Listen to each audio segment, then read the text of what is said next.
하십니다. 네. 우리가 기억하는 많은 일들 중에 요즘 그 화제가 되는 네옴시티 얘기는 여러분들이 좀 아마 기억에 담고 있을 겁니다. 그 네옴시티를 빈 살만이라는 그 황태자가 시작한다는 얘기를 들었을 때 저거 성경에 있는 얘기인데 광야에 길을 내고 사막에 강을 내는 저 일을 저 사우디가 한다고 이제 그런 생각을 했는데 그게 현실로 다가오고 있습니다. 2030년에 완공이 된다는데 무려 700조의 돈을 투자해서 그런 그 사막에다가 신천지를 만들고 있다는데요.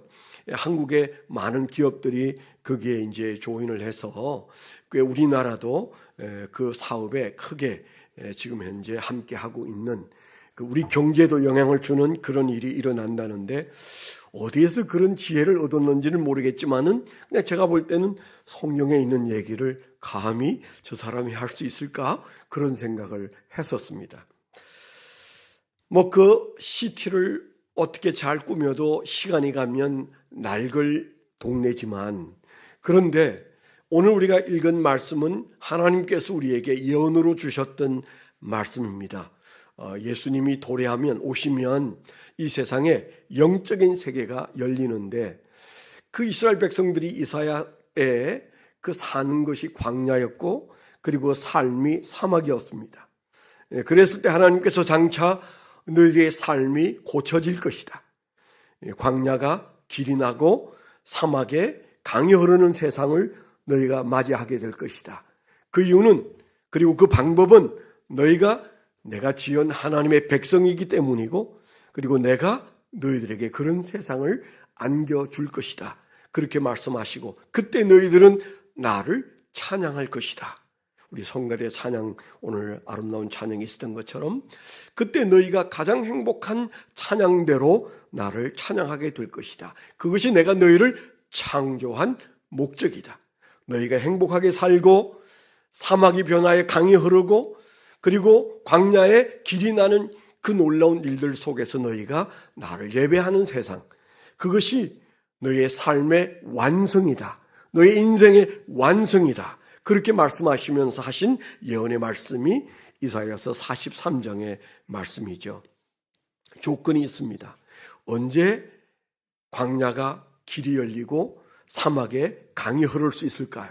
우리 인생이 그렇게 되어지기를 원하는데 하나님이 이 축복의 말씀을 하실 때는 언제나 조건적입니다. 뭐뭐 하면 뭐뭐 하리라. 이거 놓치면 우리는 잘못된 신앙이 될 수 있어요. 그냥 아무것도 안 하고 비나이다 그래서 뭔가 신에게 의지하면 신이 우리에게 좋은 길을 열어줄 것이다.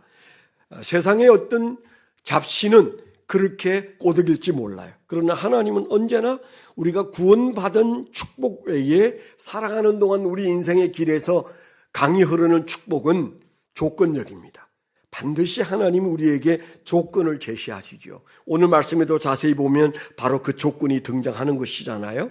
이 백성은 내가 나를 위하여 지었나니 나를 찬송하게 하려 함이니라. 하나님을 찬송할 수 있는 상태까지 우리가 올라갔을 때 하나님은 우리에게 놀라운 역사를 베풀어서 우리에게 베푼 그 하나님의 축복 때문에 들짐승도 승냥이도 타조도 하나님을 존경하게 된다.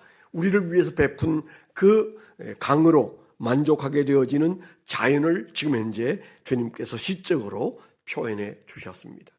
그래서 우리가 올 한 해를 살아가는 동안 주님 우리 인생이 좀 행복해지기를 원합니다. 이 가란 인생에서 좀 강이 흐르는 축복을 누리기를 원합니다. 우리 이 마음 다 있지 않습니까? 그런데 조건이 있다는 사실을 꼭 기억하십시오. 그래서 우리가 그 조건에 도달할 때 하나님은 약속을 지키시는데 우리가 잘 아는 마태복음 28장 19절 20절에도 하늘과 땅의 권세를 내가 가지고 있다고 말씀하셨어요. 예수님이 가지고 계시다고 말씀하셨어요. 그리고 내가 너에게 가라고 하는 그곳으로 가면 내가 너희와 함께하고 그 권세를 쓰게 해주겠다. 그 말씀하시고 하나님께서, 예수님께서 하늘로 올라가셨던 것을 우리가 기억하죠. 조건적입니다. 바벨론에서 길을 떠나서 그가 하란을 거쳐서 가나안 땅으로 들어올 때 아브라함에게 하나님께서 하셨던 말씀이 무슨 말씀이에요? 창세기 12장에서 뭐라고 말씀하셨습니까? 내가 너의 복의 근원이 되게 해주겠다. 너가 복을 받고 사는 정도가 아니고 너를 만나는 많은 사람들도 복을 누리는 인생을 만들어주겠다. 복의 근원이 되도록 해주겠다. 그렇게 약속하셨어요. 조건이 있었어요. 내가 너에게 지시할 땅으로 가면, 그런 조건이 그 안에 있잖아요. 하나님은 정확한 분이세요. 비나이다 비나이다 하면 그냥 우리에게 아무 생각 없이 좋은 것들을 베푸시는 분이 아닙니다. 하나님은 어제도 오늘도 지금 우리가 이 자리에 있는 저와 여러분에게도 주님께서는 주님의 조건을 내걸고 이 강이 흐르는 축복을 약속하시죠. 올 한 해 동안 우리가 주님의 약속 앞에서 성실하게 하나님의 조건을 맞추어 가면 하나님은 우리의 삶 속에서 강이 흐르는 축복을 허락해 주실 줄 믿습니다. 그게 뭘까요? 오늘 말씀 21절에 하시는 말씀의 뜻이 무슨 뜻입니까? 이 백성은 내가 나를 위하여 지었나니 나를 찬송하게 하려 함이니라. 내가 창조한 목적에 너희가 도달하면, 내가 창조한 목적을 너희가 귀히 여기면, 그러면 내가 너에게 강을 내겠다, 길을 내겠다, 그 말씀이세요. 그러니까 아주 중요한 메시지는 너가 이 세상에 살고 있는 것은 내가 목적을 부여했기 때문에 내가 보내었고, 그리고 살고 있고, 그리고 어느 날 내가 너희를 부를 때는 내가 부여한 그 목적에 맞도록 살았는지를 내가 확인할 것이다. 그런 말씀이라고요. 들으니까 아까 간증하고 똑같은 얘기를 하고 있죠.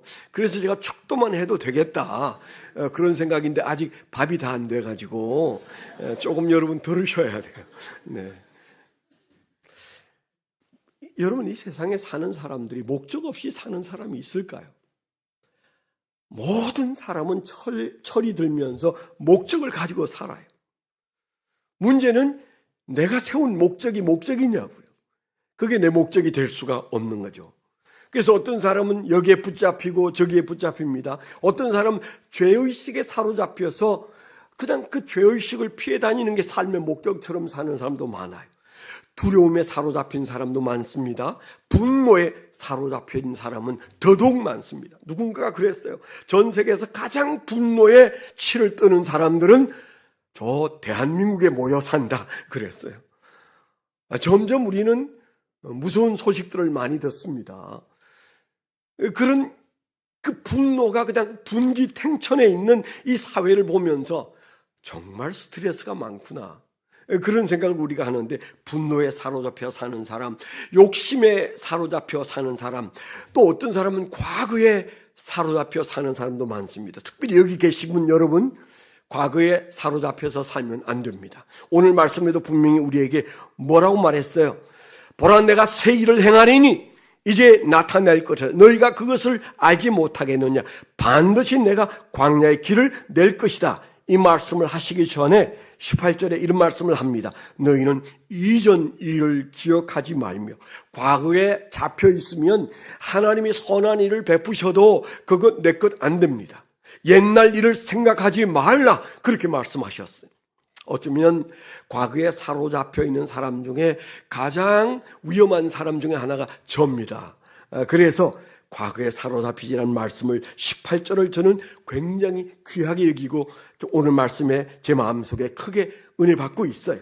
이전 일을 기억하지 말며 옛날 일을 생각하지 말라. 그리고 하신 말씀이 내가 새 일을 행하리라, 그렇게 말씀하셨잖아요. 어떤 사람은 그런 과거에만 붙잡혀 사는 게 아닙니다.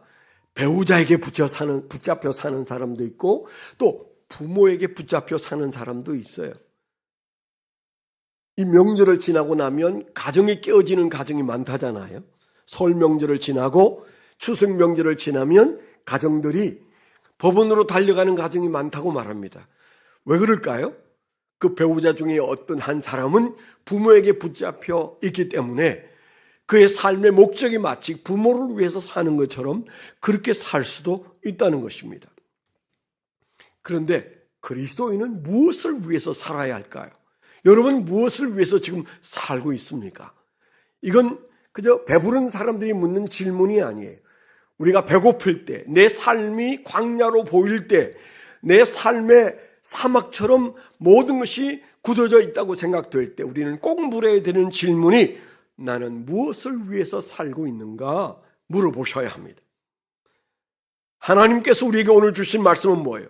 너희가 가장 행복하게 살 수 있는 길은, 목마르지 않는 길은 삶의 목적을 하나님께 두라. 아멘. 삶의 목적을 하나님께 둘 때가 가장 안전합니다. 삶의 목적을 하나님께 둘 때 가장 쉽습니다. 여러분 스스로 물으세요. 내 목적이 하나님께 두었는데, 내 삶의 목적을 하나님께 두었는데 여러분 삶이 엉망진창이세요? 하나님께 항의하세요. 아니, 저에게 항의하세요. 목사님 말씀대로 했는데요, 내 삶이 사막입니다. 광야입니다. 길이 안 보입니다. 목말라 죽을 지경입니다. 혹시 그런 분 계세요? 40일을 온통 제가 릴레이 금식 기도에 저 혼자 릴레이를 하더라도 그 문제 해결해 드리겠습니다. 제가 살아보니까 그거 아니더라고요. 삶의 목적을 하나님께 두니까 그렇게 우리가 세상의 것 많이 누리진 못해요. 그렇지만은 행복한 것은 사실입니다. 그래서 이스라엘 백성들에게 이 말씀을 하고 있는 거예요.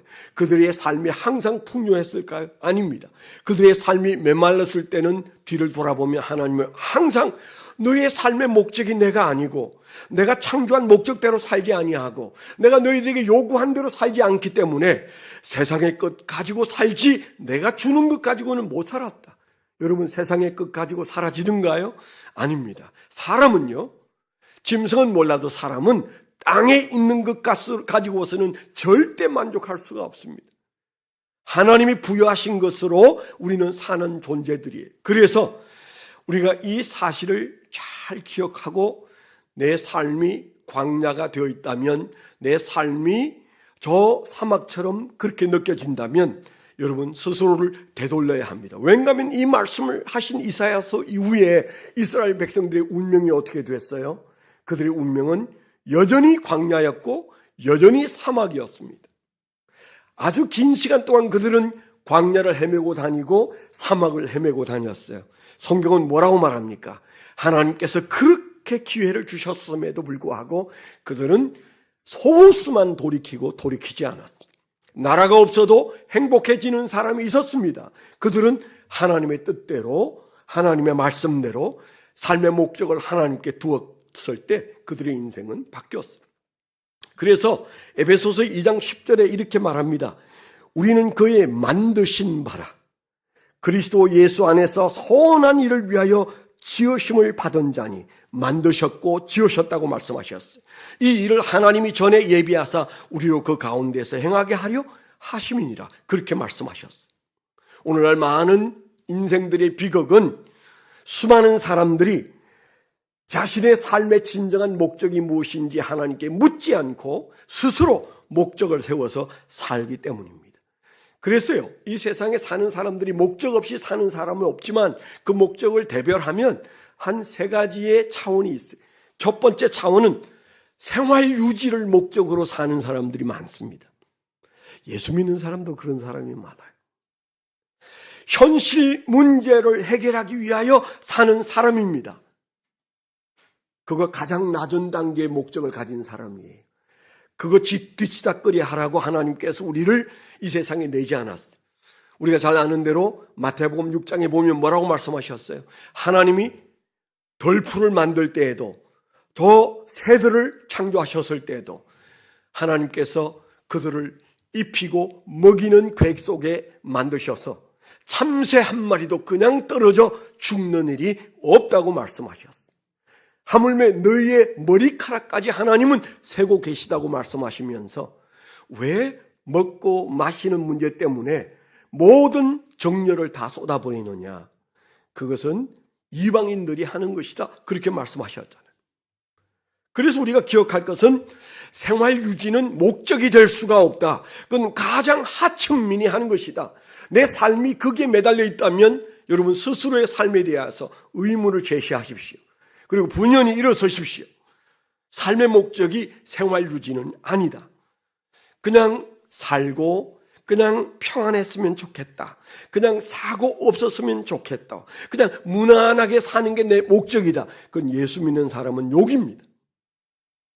하나님이 부여하신 인생을 사는 사람은 평안히 사는 것이 목적이 될 수가 없어요. 그건 하나님 우리에게 그냥 주시겠다고 약속하셨어요.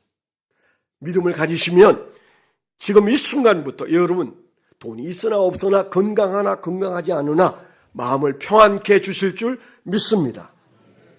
우리의 일생을 이런 목적으로 살 수는 없다는 얘기를 드리면서 그보다 조금 더 높은 단계의 수준이 있습니다. 그건 성공이 목적인 인생이에요. 우리가 늘 생각하는 거 아닙니까? 우리의 자녀들이 생각하는 거 아니에요. 난 성공하고 싶어. 나 성공해야 돼. 적어도 일상생활이 생활 유지가 목적인 사람보다는 차원이 높지만 하나님이 그 정도의 우리에게 복을 주실까요? 하나님이 그 정도에 기뻐하실까요? 아닙니다.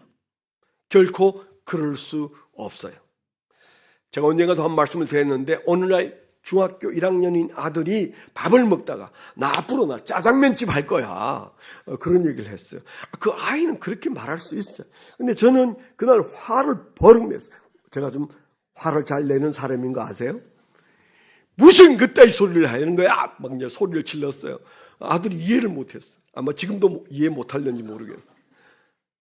네가 얼마나 귀한 존재인데 아니 나중에 짜장면 해서 돈 벌 수도 있고 뭐 좋아질 수도 있습니다. 그게 나쁜 게 아니에요. 귀천을 따지는 게 아니고 그때 그 애비도 나이가 어렸던 때니까 용서하십시오. 너가 어떻게 너 인생을 짜장면집 하는 정도에다가 초점을 맞추냐. 그래서 버럭 화가 났던 모양이에요. 지금은 귀천이 없는 거 맞습니다. 그러나 삶의 목적을 그렇게 진술하는 것은 이 육신의 애비도 화가 나더라니까요. 여러분 하나님 화나게 하지 마세요. 내 목적은요, 돈 많이 버는 성공, 경제적 자유를 누리는 삶, 그게 내 인생의 목적입니다. 하나님 화나실 겁니다. 그 정도의 목적을 가지고 살면 하나님이 해 주실 일이 많지 않으세요. 그래서 우리가 기억할 것은 성공이 목적인 인생이 하나님이 기뻐하는 인생일 수는 없다. 소유의 풍부함이나 명성을 얻는 것이나 쾌락을 즐기는 것이나 이게 세상 사람들은 성공적인 삶이라고 말하지만 하나님은 그것을 성공이라고 말하지 않는다는 사실을 기억하셔야 합니다. 그래서 우리가 적어도 그 다음 단계로 나가야 되는데 1단계, 2단계를 지나서 3단계는 뭘까요? 3단계는 하나님을 기쁘시게 하는 삶의 목적을 가지는 것입니다. 목적이 있는 삶을 산다는 말을 교회 안에 살 때는 하나님이 부여하신 목적이 있는 삶을 말하는 것입니다. 우리는 이거 쌩쌩할 때, 건강할 때, 내 손으로 뭔가 할 수 있을 때 하나님이 내게 생명을 주셨고 그리고 부르실 날이 가까워온다면 나는 하나님이 부여하신 목적이 무엇인지를 지금 생각해야 된다. 이것보다 급한 일은 없다. 그런 마음을 갖게 되기를 축원합니다. 하나님이 부여하신 삶의 목적을 우리가 붙들고 산다는 것, 하나님을 위하여 살아가는 목적을 우리가 가진다는 것, 목적이 이끄는 삶을 산다는 것. 오늘 우리에게 하나님은 이 말씀을 주신 거예요. 너의 삶의 목적이 분명하냐? 누가 부여한 목적을 가지고 얘기하고 있느냐? 누가 부여한 목적을 가지고 인생을 살고 시간을 보내고 물질을 사용하고 있느냐? 하나님은 우리를 부르시기 전에 오늘 이 질문을 우리에게 던지고 있는 것이죠. 사람들은 대체로 자신이 별로 중요하지 않다고 생각하면서 살아갑니다. 그냥 그렇게 살다가 죽는 게 인생이라고 생각합니다. 그런 것 아니에요. 하나님이 우리에게 말씀하시는 말씀은 여러분 이사야서 43장만 1절부터 읽어보세요.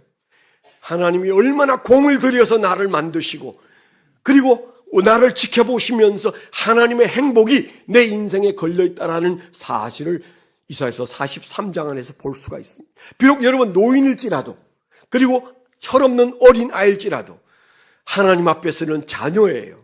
하나님이 창조하셨어요. 그렇기 때문에 우리는 목적 있는 삶을 살아야 합니다. 확신에 넘친 삶을 살아야 해요. 여러분, 옳게 살든 그렇게 살든 확신이 있는 삶을 사는 사람은 다르더라고요. 심지어는 히틀러까지도. 왜 유도인을 그렇게 600만 명이나 죽였을까요? 잘못된 확신이지만 확신이 있으니까 그렇게 살더라고요. 목적이 확신을 가져다 줍니다.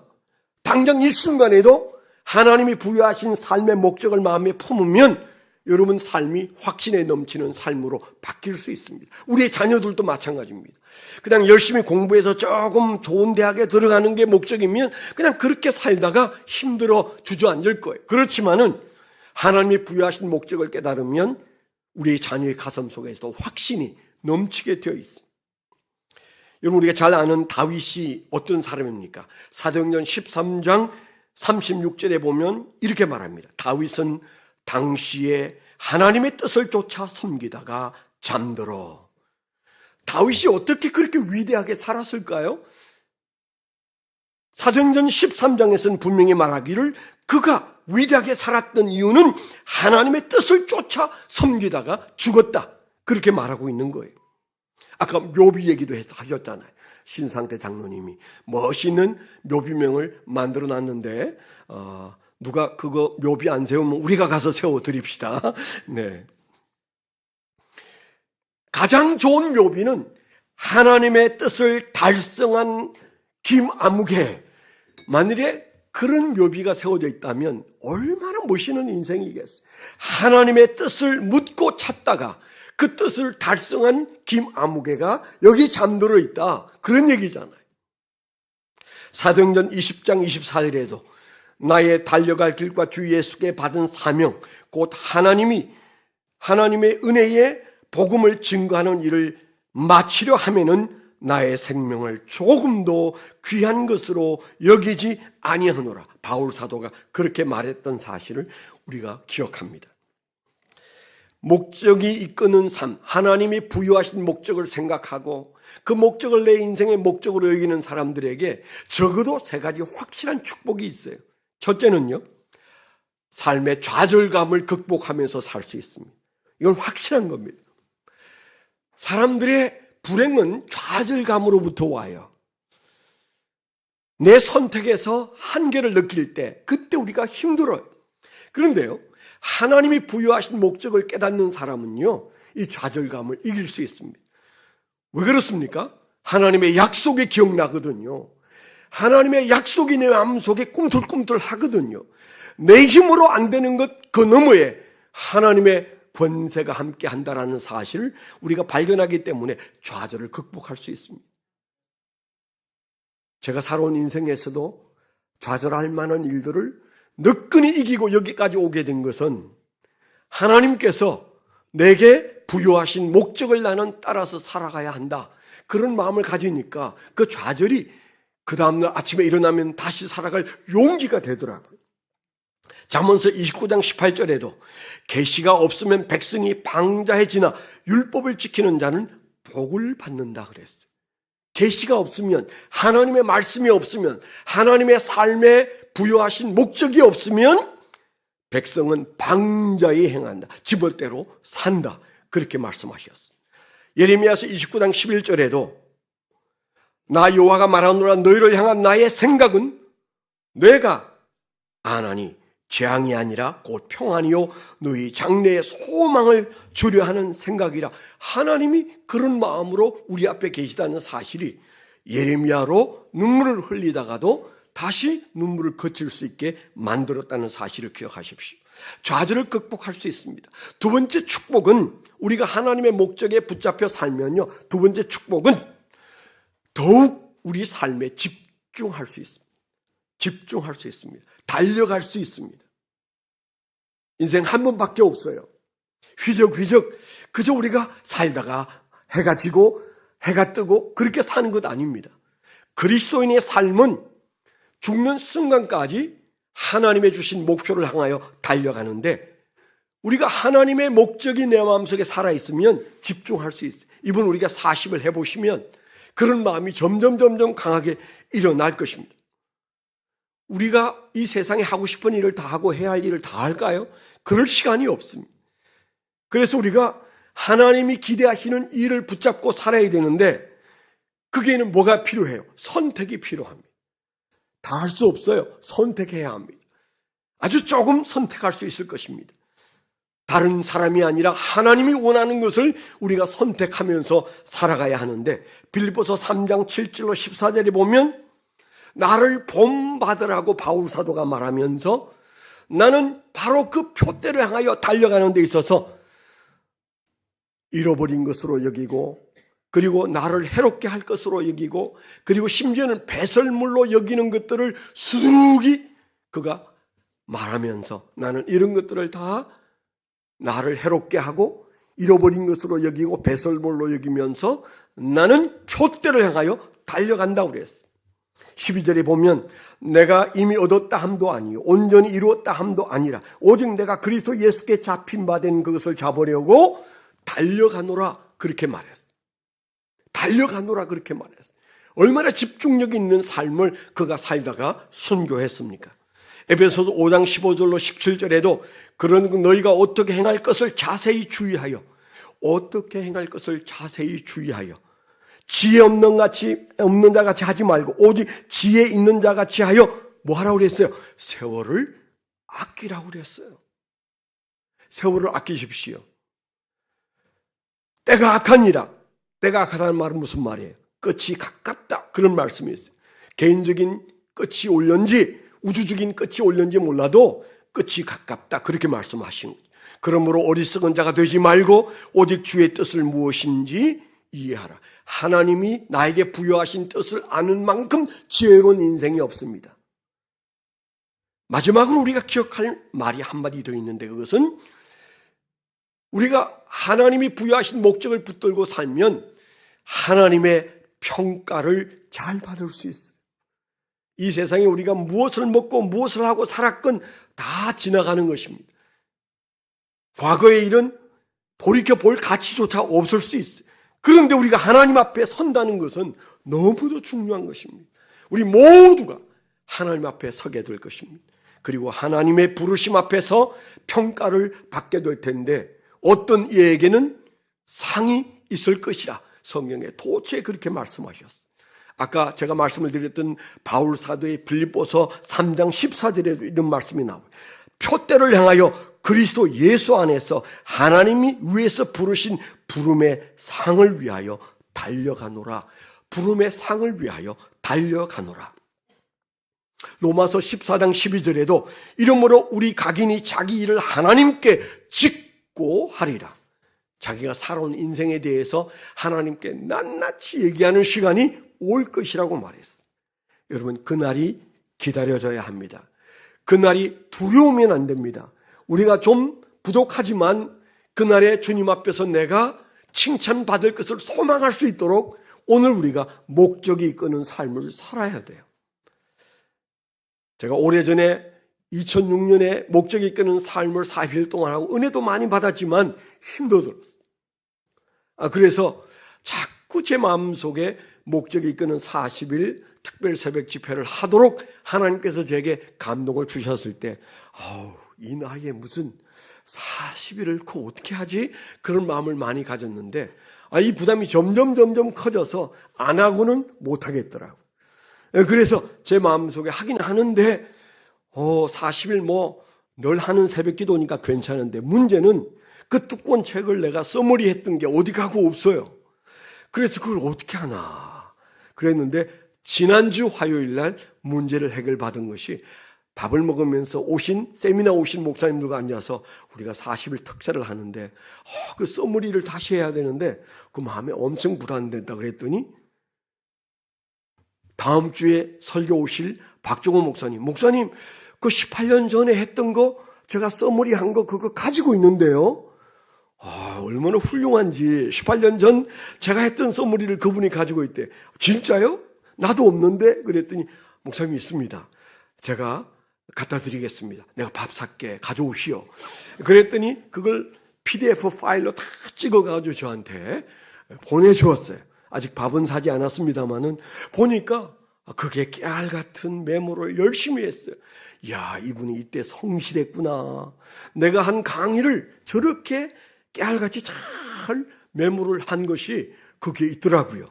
그래서 제가 이번 40일 특세는 거둬먹습니다. 그 써머리 갖다가 김성진 목사님에게 타이핑 시켜서 그냥 저는 읽으면 돼요. 할렐루야. 하나님께서 하게 하시는 것, 우리가 다시 한번 목적을 마음에 되새기면서 금식하며 새벽마다 자식들과 함께 나와서 하나님이 내게 부여하신 목적을 붙들고 나아가겠습니다. 기도하는 특별한 기회가 되기를 축원합니다. 기도하겠습니다. 하나님 아버지, 우리의 삶이 광야였습니다. 우리의 삶이 사막이었습니다. 주님의 약속이 우리의 삶에서 오래 나타나기를 사모합니다. 길을 내시고 강을 내주시옵소서. 그 일을 위하여 저희가 주님 앞에 금식하고 새벽마다 나와서 주님 앞에 부르짖을 때 하나님 우리 인생을 바꾸어 주시며 하나님이 부여하신 목적으로 우리의 삶의 목적을 바꾸는 축복이 일어나게 만들어 주실 줄 믿습니다. 예수 그리스도의 이름으로 감사하며 기도드렸습니다. 아멘.